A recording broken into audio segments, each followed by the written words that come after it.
Sikubingelele sikwamukele indaba enze ihora lokuqala emini sibingelele nakuwe osibuka ohlelweni lethulusha lezokusakaza iDTT lezi ndaba nizethulelwa usakhiwo ngwakwasokhela nazo ezinohlonze emini nje.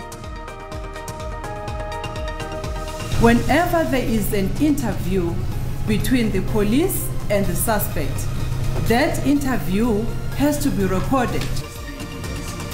Namhlanje kulindeleke ukuthi ijaji ecaleni lokubulawa kaSenzo Meyiwa lithathe isinqumo mayelana nobufakazi obuqoshiwe bomsola wesibili umuzi Sibiya. If this is allowed to continue like this, it's going to impact heavily on the sustainability. It is already. Ibhodi le-SABC lethule uhlelo lwayo lokusebenza lonyaka wemali 2023-2024 ePhalamende esikhathini lapho umsakazelo mphakathi uqhubeka nokukhungathwa izinkinga zemali.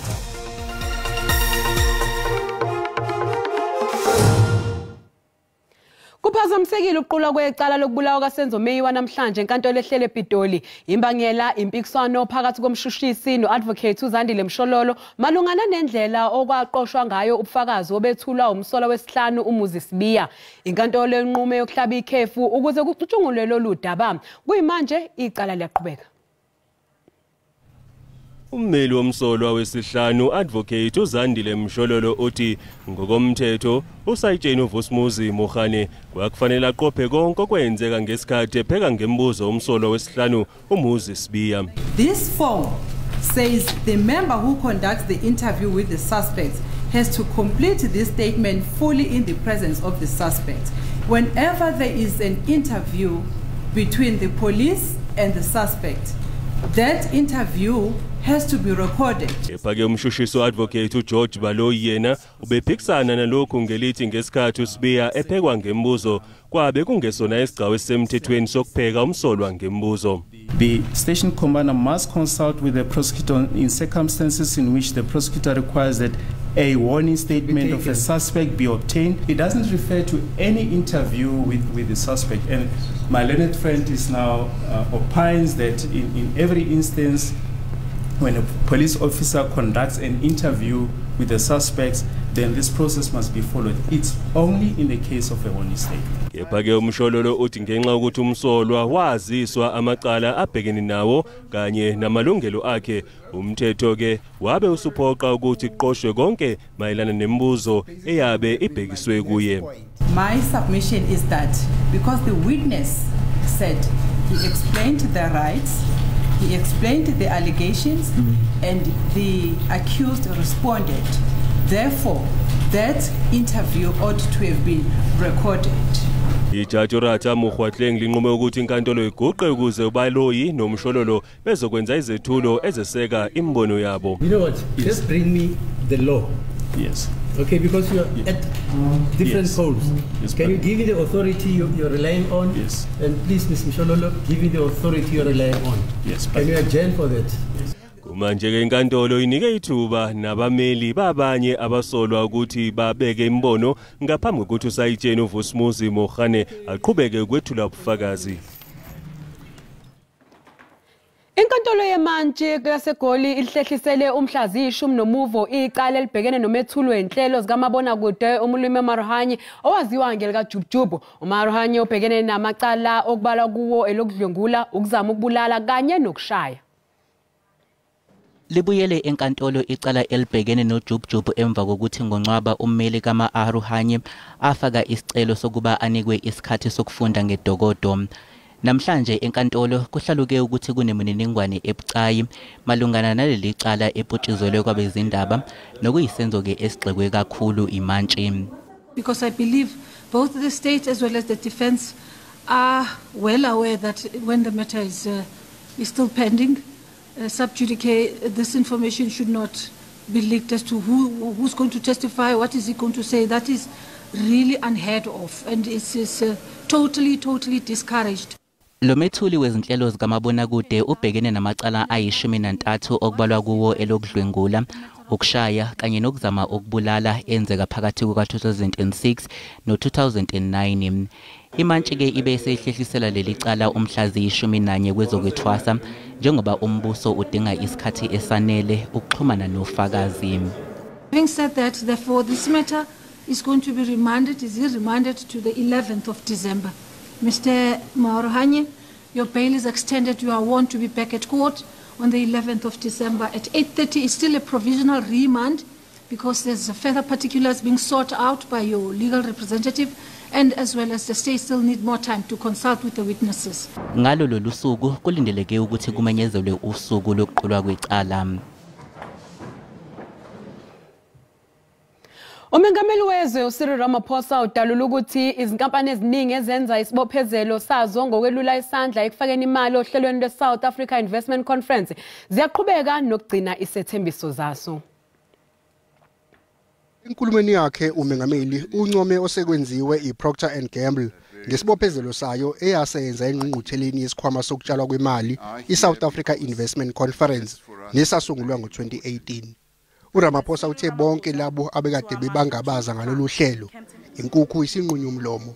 There's always been very negative criticism in the media whenever companies have attended that conference.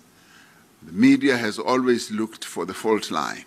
Now today I'm glad, together with other companies that are living up to their investment pledges, I'm glad that P&G is proving in real effect that the pledges that you have made since 2018, you have lived up to those pledges, and today we see real proof.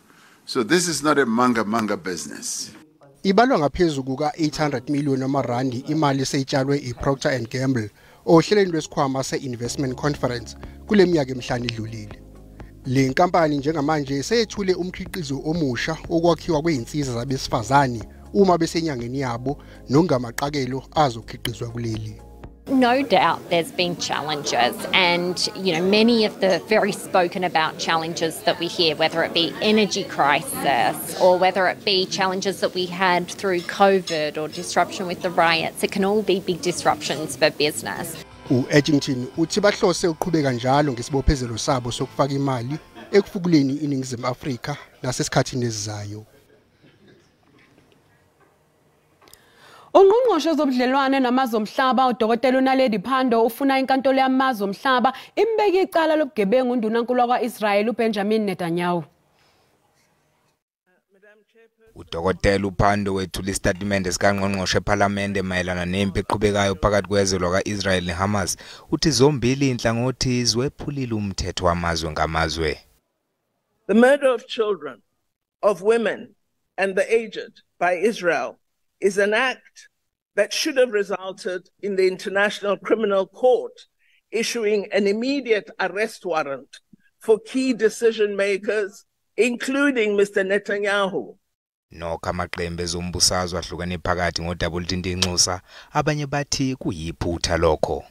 The minister's recent telephone call to the leader of Hamas squandered any last remaining vestige of credibility her department had left.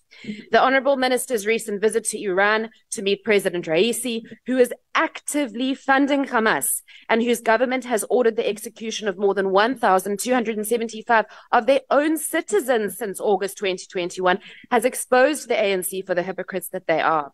Abanye bafuna kwenziwe okunye futhi. Why are you recalling people for consultation? Because you've already declared that there is a genocide. Why are we friends with people who are violating the values of our constitution? Kusenjalo iParliament liphinde lahlonipha wasungula iIFP umntwana kwaBhendangeno sakho Thama laphinde lahlonipha nelungu leNFP umzwakhe SABC ongaseke emhlabeni. Ibhodi le-SABC lethule uhlelo lwayo lokusebenza lonyaka wemali 2023-2024 eParliament. Lokhu kwakumele kwenzeke ngoNhlaba kodwa kwangenzeka njengoba lizela aqokwa ngombasa. Ngokombiko wakamuva kamcwaningi mabhuku iSABC sesimweni esibucayi ngokwezemali. Lolu hlelo olukhona manje lwenziwe kuthenjwe inkundla entsha esebenza ngezobuchwepheshe eyaziwa ngeSABC Plus. As the Deputy Minister indicated, the board is currently involved with the management on the development of the long-term strategy for the SABC, which should address the challenges that the SABC faces now and going into the future. Lokwenzeka nje ungqongqoshe wezokuxhumana ucele ibhodi le-SABC ukuba lihlanganise umhlahlandlela wokusebenza kwalesi sikhungo kusukela kulonyaka kuya kunyaka ka-2024 kuze kuyofika onyakeni ka-2025 no-2026. Amalungu ePhalamende akhathazekile mayelana nenkinga yemali ekhona kulesi sikhungo. Athi kumele sizame ukuthola usizo ngokushesha. This is a significant figure, Chairperson, which if this is allowed to continue like this, it's going to impact heavily on the sustainability. It is already impacting heavily on the sustainability of the other entity in the department, which is Centec, and has the ability to collapse. Ikomiti livumelene ngokuthi SABC izobuyela ukuzokwethula umhlahlandlela wayo omusha kungqongqoshe wezokuxhumana nakulo uma isiqedile. Mbukeli sasiqwetho lo kanti masibuya sizophathela uWT. 2 weeks ago I buried a member of the NIU. Ungqongqoshe wamaphoyisa ubheka icelo usephinde wanxusa amaphoyisa ukuba aqinise isandla ekulweni nezinga eliphezulu lobugebengu kuleli.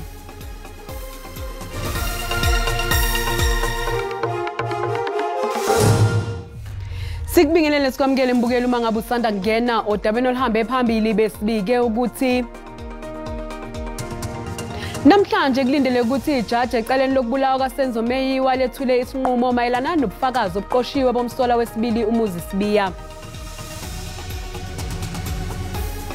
Mbukela sikhumbuza ukuthi lezi ndaba zikhona ku YouTube na ku SABC Plus ngena kuzo uzicinge ngamagama athi SABC izindaba na kanjani uzozithola. Icala elibhekene nabasola ababili abathintekayo egqekezeni eplazini iPhalaphala lihlehliselwe uLwesihlanu inkantolo yemantshi yaseBilabila. Sekuphela iminyaka emithathu kwagqekezwa eplazini lamangemeli uRamaphosa kodwa ubulungisa sebenzeka. uFroliana Joseph oneminyaka engamashumi-30 ubudala noEmmanuela David oneminyaka engamashumi-39 ubudala bavele enkantolo yemantshi. Ngokwamacala-ke abathwese wona basuka ngokweba imali ezinkulungwane ezingama-580 yamadola asemelika. Ngalesikhathi-ke kugqekezwa uJoseph wayesebenza kuleli pulazi. Bobabili-ke abokudabuka eNamibia banawo amaphepha okuba kuleli. Ummeli kaJoseph utshele inkantolo ukuthi unengane enonyaka ekufanele ayincelise. The question is, how will the child survive from today up until Friday when the matter will be here to Washington? Imantshi inqumo ukuthi ingane ilethwe esitokisini samaphoyisa ePhelapela kathathu ngosuku kuze incele. The court has ordered that the child must be taken to the mother 3 times so that she can be breastfed. And then the arrangements will be done with the police officers and the IO. Ama-Hawks athi kukhona omunye umsola wesithathu ozoboshwa khona maduze nje. On the 10th, one of them will be having a legal representative, as today she did not have one. At this stage, we just know that they know each other, and Frolina used to be a domestic worker at the farm. Laba-ke ababili bagcinwe esitokisini. Ungqongqoshe wamaphoyisa ubheka icelo usephinde wanxusa amaphoyisa ukuba aqinise isandla ekulweni nezinga eliphezulu lobugebengu kuleli. Kudingidwa kabanzi ngezinkinga ezikhungethe amaphoyisa emsebenzini. Le ngqungquthela ke izophinde ikhethe ubuholo obusha benyunyane iPop Crew. Ungqongqoshe wamaphoyisa ubheka icele uthe enye yezinselelo ezibhekene namaphoyisa ukushiya ke kwesisebenzi esezinolwazi olunzulu okubulawa kwamaphoyisa kanye nongathuthukiswa ke kwawo amaphoyisa. People they argue, they say we are calling for the war. We are not calling no war. We found the war on the way. For the first time here, 2 weeks ago, I buried a member of the NIU. These criminals, they are taking us on.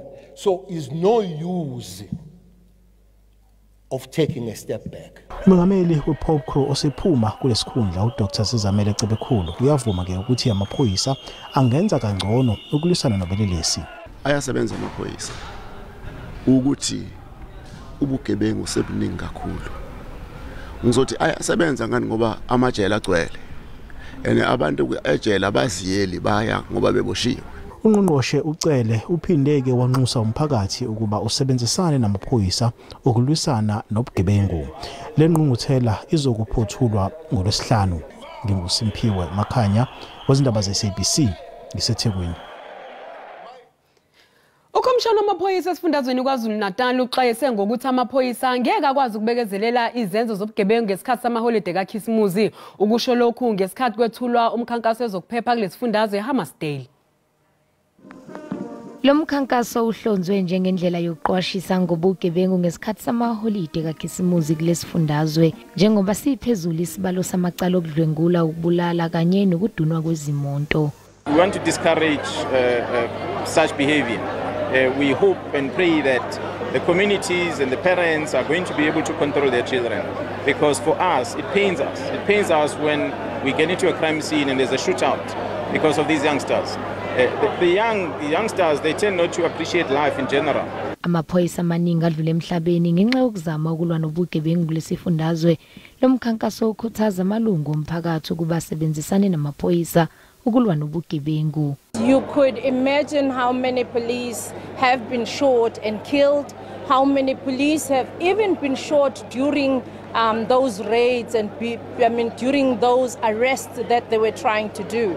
And we are certain that we cannot afford to have any one of those police people dying because they're trying to protect lives, because they're trying to make our province and our country a safe province. Izinhlangano ezibhekele ukulwa nobugebengu emphakathini zinikezwe izimonto ezingama-95. Struggling for quite a long time for the resources. As of now, we want to applaud the KwaZulu-Natal government for what it did for us as CPF people. Then it's going to that action is going to enable us to do our work properly and successfully. Kuzoqiniswa ezokuphepha ezindaweni ezinezigameko okudlange kuzo ubugebengu. Abantu bokufika abanezitolo eEastern Cape bayaphika ukuthi badayisa ukudla osekudlulelwe isikhathi. Ezizimuncumuncu zithandwayo ngabantwana kukholeleka ukuba zizwe zikhokelele ekuguleni kwabafundi kwiphondo leMpuma Koloni. Ukugula kwabantwana kudale isanxo eluntwini kukhonjwa kubemi bangaphandle abanezixoxo ngelithi abayithobela imiqathango yezempilo. Kodwa abasomashishini bangaphandle bathi bayasukelwa. Cases where people will go around and say that this stuff is, either expired or contains poison or something like that. But they end up, looting the same stuff that they were complaining about. Abathengisi kwakunye nabazali banezimvo ezahlukeneyo ngalomba. Kuye kwakhona ukunqunguphala xa sisiva kusithiwa abantwana baye barongo ebebesitye ebebethenge ezichips. Kodwa ke ngokwandinandlela yimbi ngoba iyona ndlela ndiphila ngayo. Siyoyika ke ngoku nobanika imali abantwana bethu soba mabathenge ezikolweni. Ingxaki ke inye ke ngoku bazawutya ntoni ke ngoku xa singazubanika imali zophatha ngoba asinalo ithuba lokwenza ilunch zabo ezindlini. Isebe lezempilo ephondweni lithi uphando lusaqhuba ngokugula kwabantwana. Xa ujonga ukuba intoni kanye le igulisa abantu abaninzi kangaka.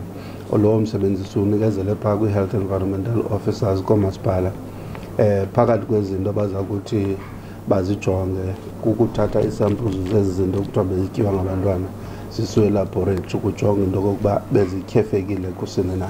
Elisebe likwabongoza abahlali ukuba bahlabe bekhangele ingakumbi ngokusiwa phansi kwempumlo. Ndingusidima Mfeku kwindaba ze-SABC eMonti. Bukela umhlahlo wesimo sezulu yalandela emva kwekhefu.